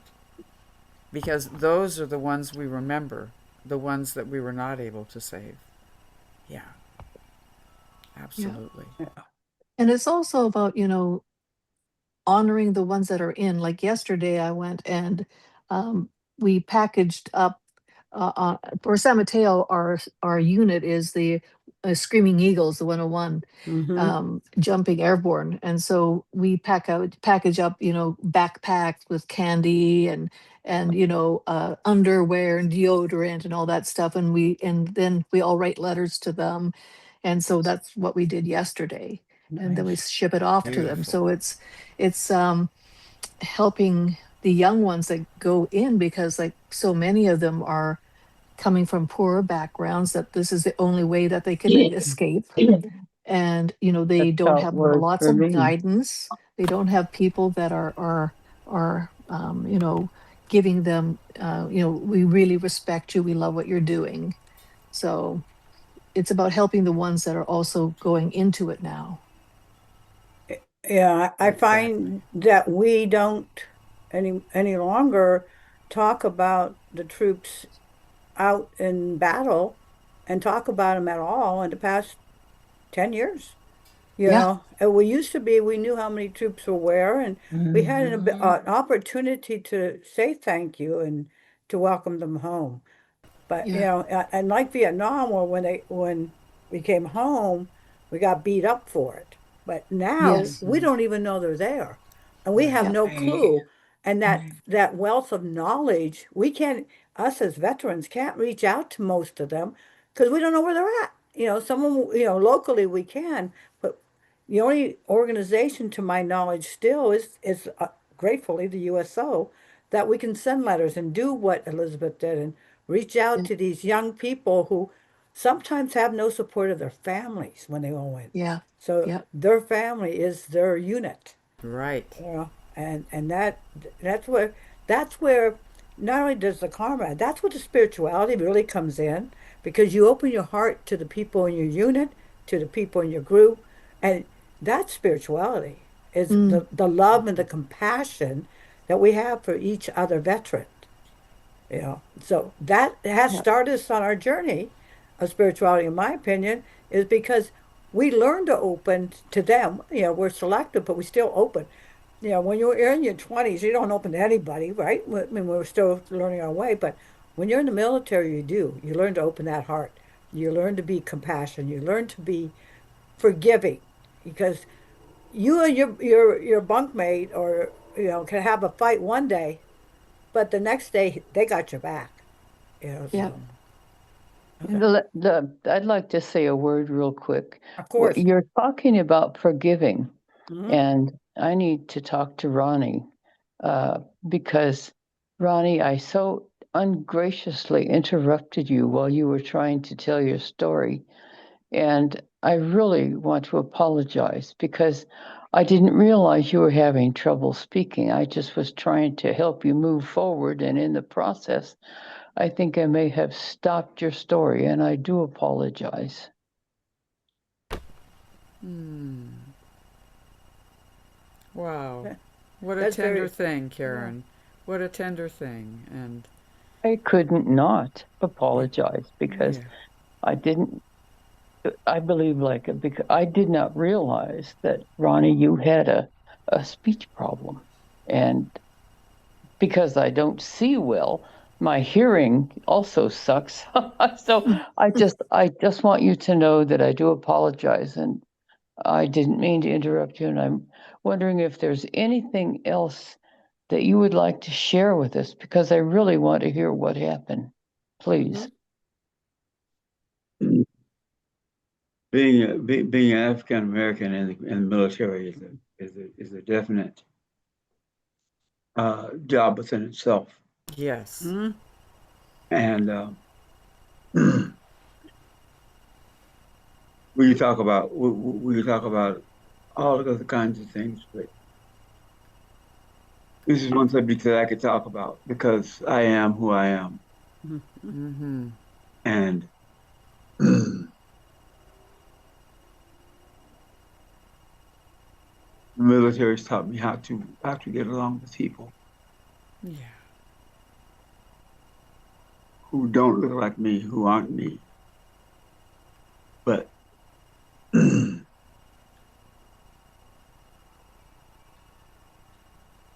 I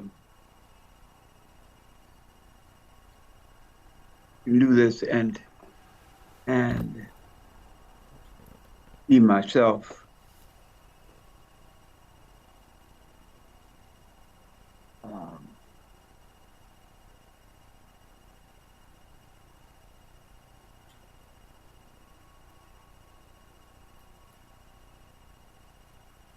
being a ex-military person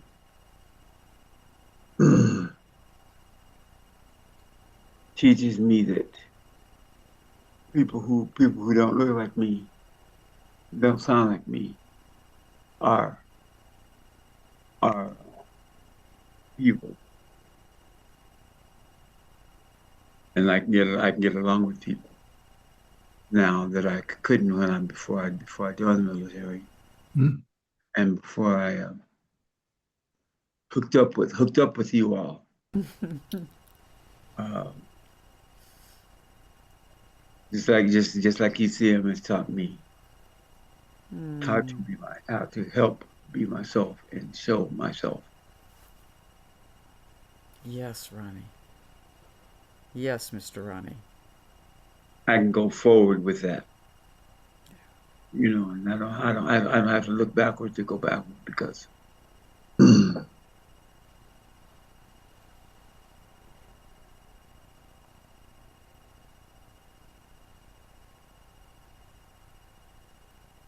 we need to learn how to do that.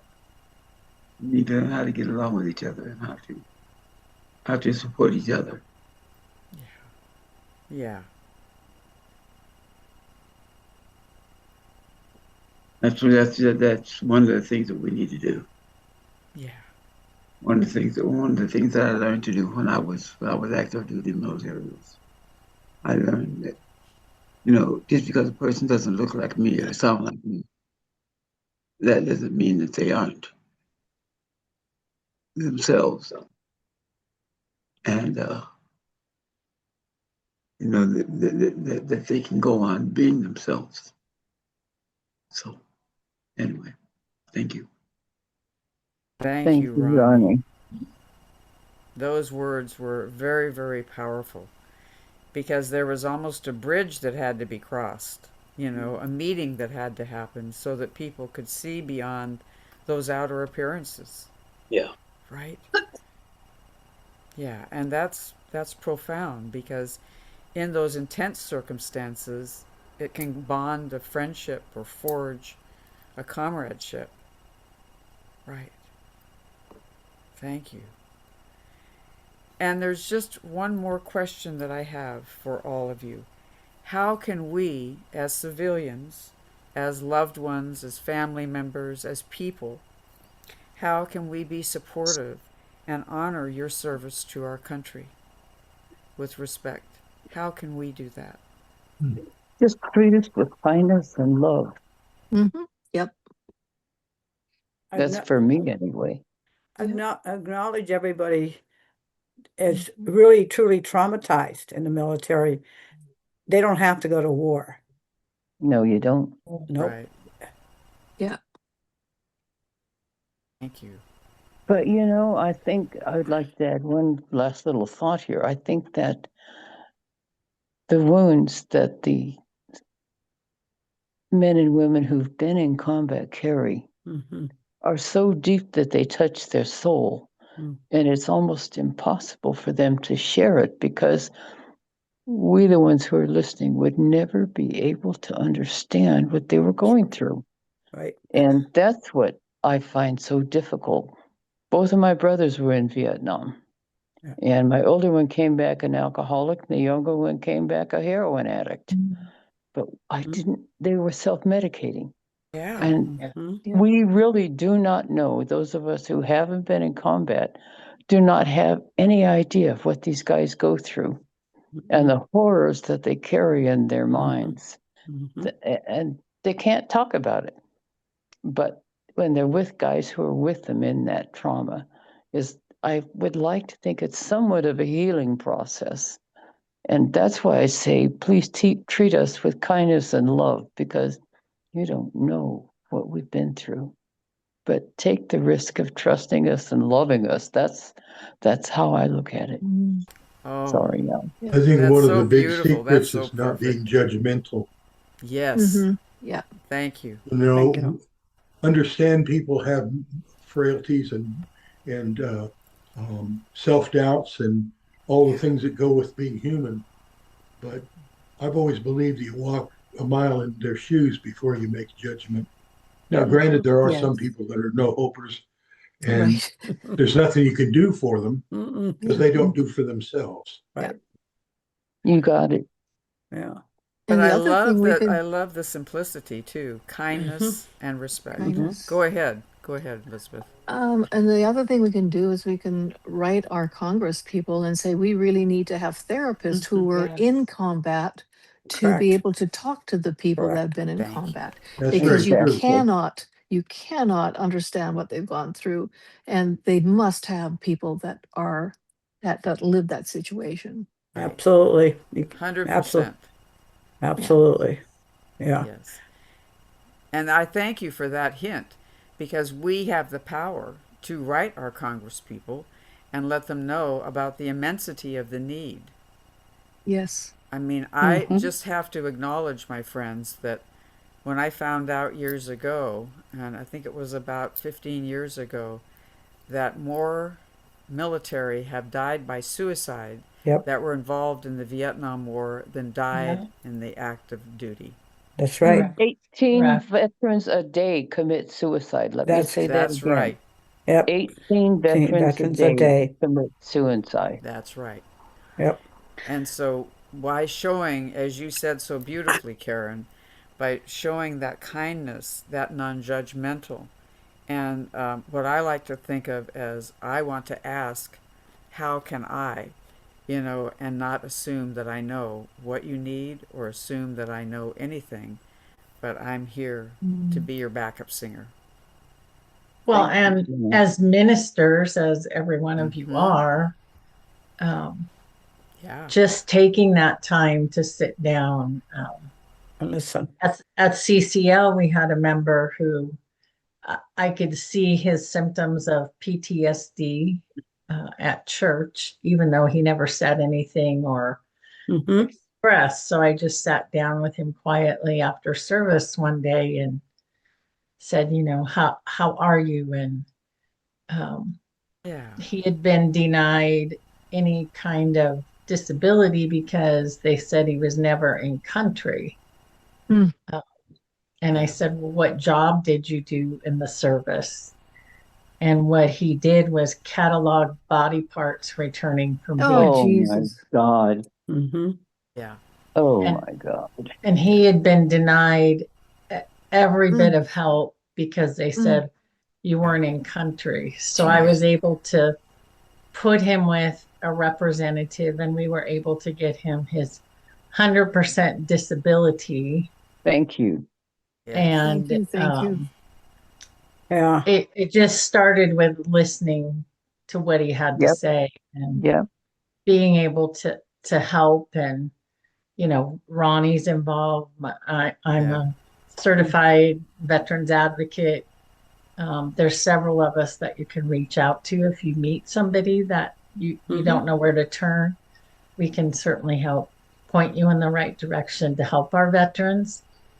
How do you Yep. become a certified veterans helper? In Nevada, we actually have a certification class that we attend Great. for 20 hours. And then we're certified for 2 years, and then we have to renew it every 2 years. Yeah. I So, don't know what right. they do here in Arizona, but there are veteran service officers that will help veterans who do not have any type of disability but need help in that area. Those veteran service officers can help them. Mhm. So Yeah, and those are called VSOs. yeah, Just FYI, you'll hear them referred to as VSOs, which are Right. veterans.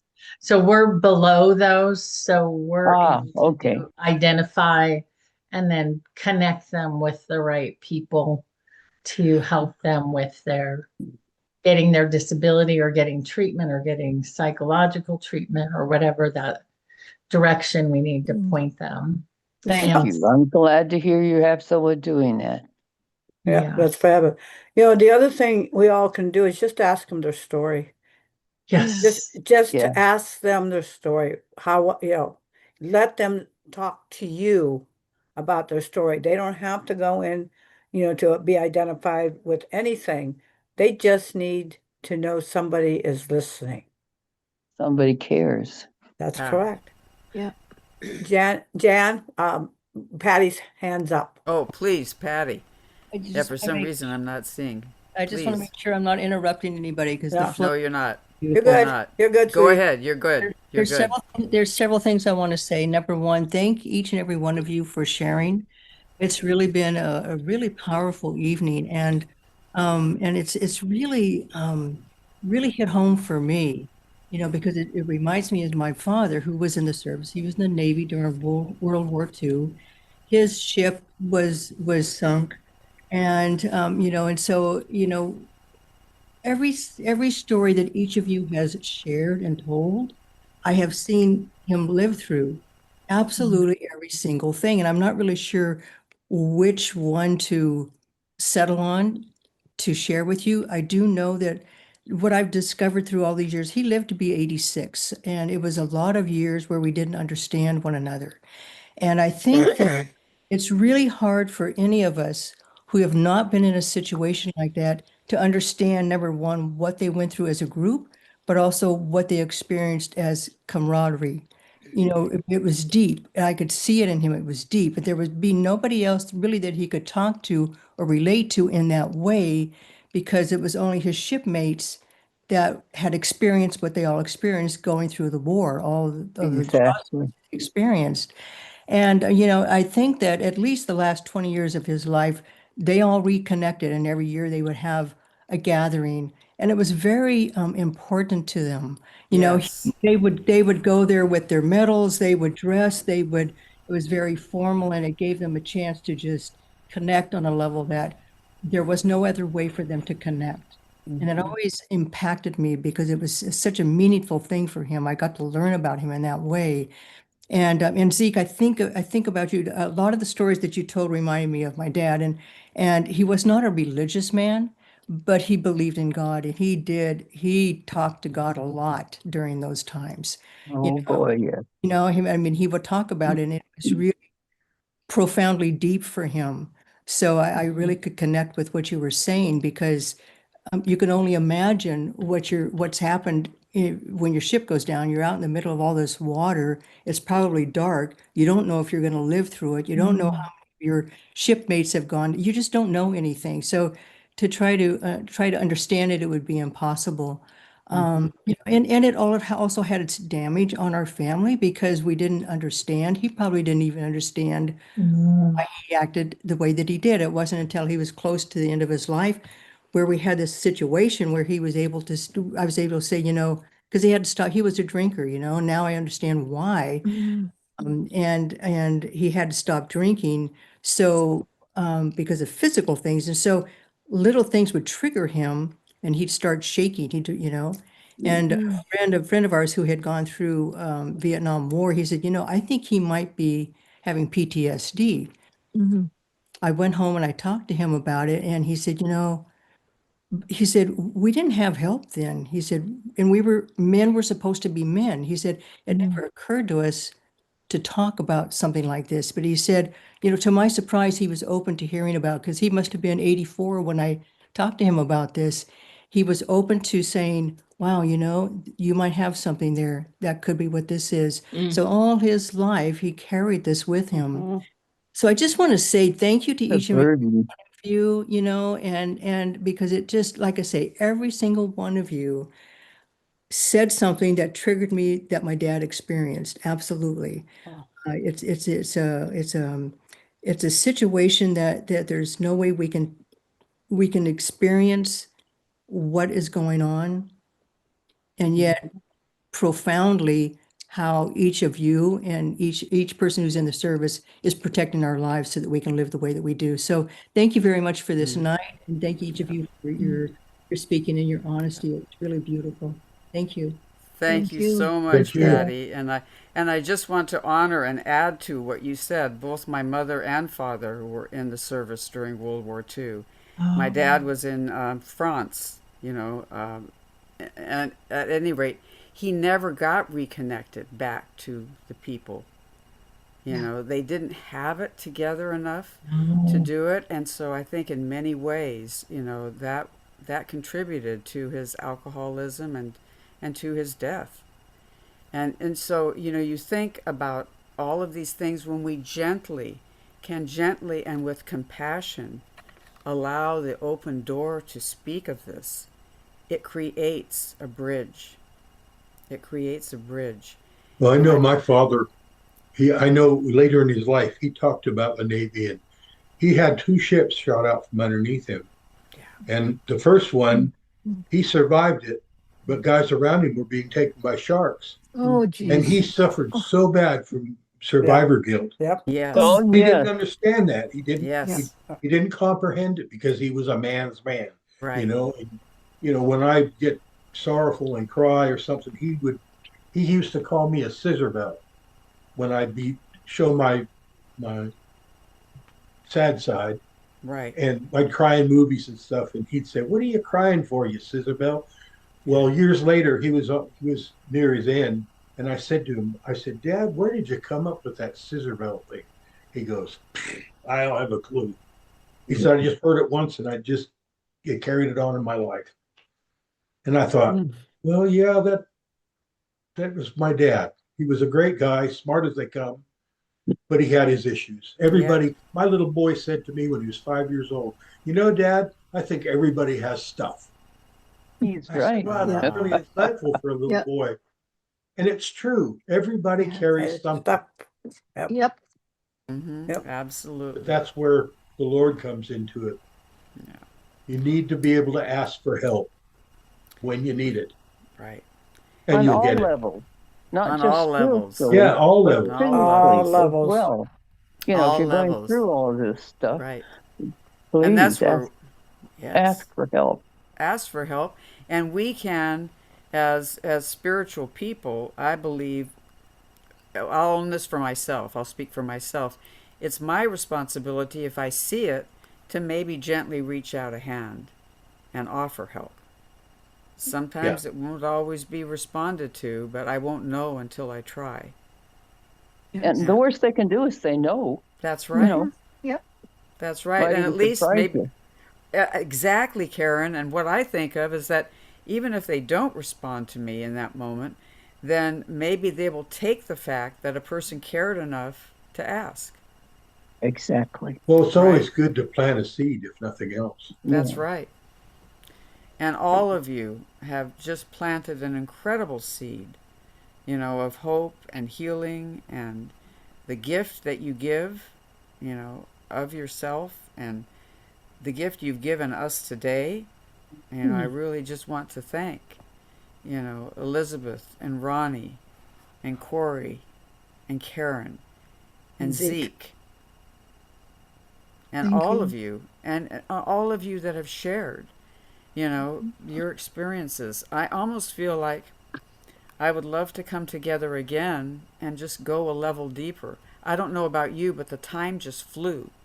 Yes. It Yes. flew. I mean, Yes. I just could not. I don't know. I just couldn't. I said, wait. And just thank you for all of your loving hearts.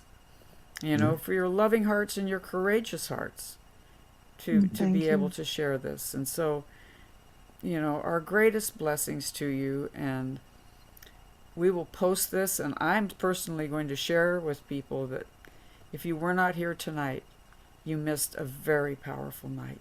I want to thank so you much all for for inviting listening us. to me ramble on. Oh, Oh, gosh. no rambling pleasure. involved. Thank you. There was no rambling. Thank you, So great. Karen. Yeah, it was I fantastic. love you all. I appreciate you. Oh, Yes. I do too. I And may appreciate I you. may I say one more thing? Remember, is that okay? Of course. Absolutely, absolutely. You remember when I was talking to you about all these dreams that I was typing up and I couldn't remember some of them? One that actually struck me dumb was the following, and it simply said, "I am she who walks the water. I am she who walks on the sea. I am she who flies as the lightning, shining through all eternity. I fly through the sky like the eagle. I soar through the trees as the breeze. Skylight to treetop, I bring you faith, hope, and destiny. Namaste." Namaste. Wow. Karen, you I need to don't- you need to do a book, Karen. Absolutely. We need it. We need it now, Karen. That was That's exquisite. That was beautiful. Yeah, That thank was you. beautiful. Absolutely. Janet can do a drawing with it. You bet I Mhm. can. Yeah. I'll do anything to get it. So, Ah. my What a friends, pleasure. thank you. Thank you so much for inviting me. It was absolute pleasure. Yes, thank you for Thank you. inviting Thank me. I you. really Oh enjoyed my it. gosh. This has been a dream of mine forever. And when I got together with Corky and we said, we're going to make this dream happen, we couldn't believe it. It was on Veterans Day. I thought Yes, this is perfect. Yeah, perfect. it So is thank perfect. you, each and every one of you. Thank you. You Thank all you. wove a Thank fabric you. You're of hope and welcome. healing today. Corky, you raised your hand at one point, but you never spoke. Oh, I'm sorry, Oh, Corky. I was just going to tell an experience that I had when I was in Hawaii, because I was in Hawaii during the Vietnam War, Mm. and there were a lot of young men sitting on the beach, just looking out into the ocean. And so I mean, I was, what, 18, and I was going to the university there, and, I would just kind of, hey, you want to go swimming? Yeah. Made a lot of friends, but they were so, they needed somebody to talk to. Hmm. They just needed somebody to talk to. And so we Absolutely. just sit on the beach and drink and listen and talk and walk and swim and drink and, Hmm. it was fortunately you learn to listen when the people around you Hmm. are in such need Yeah. that somebody's got to listen to them. Yep. I dated a guy that was a submariner, and he carried a skull around with him so he wouldn't have to drink by himself. Oh, wow. That would be a Wow. summer. That would Now be that's right for. PTSD. Mm-hmm. No, these submariners at Pearl Harbor, they're all crazy. They're Yep. all Well, crazy. that's Mhm. true. You know, when I was going through the counselor training session, one of my classmates was a sub sailor, Oh and yeah. we were having a drink one day, and he said, "You know, I got to tell you something." I said, "What's that?" I said, "First of all, I wanted to know how in the world they managed 6 months underwater." Yeah. And he It's said, "Well, tough. I'll tell you something. He said, we go out 120 strangers, and we come back 60 couples." Yeah. That has gone around since I can remember. So, That was good. All right.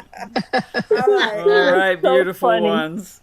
Well, I wish you all the best, and Oh, thank thank you, you. each and every one of you. Thank you, Thank Janet. you. Thank And you, and Corky. Thank you, Thank you, everybody. Corey. thank you. Thank you We're all Thank you. so grateful. much Bye. for Good night. sharing Bye. all your Talk to you later. stories. Thank Thank you.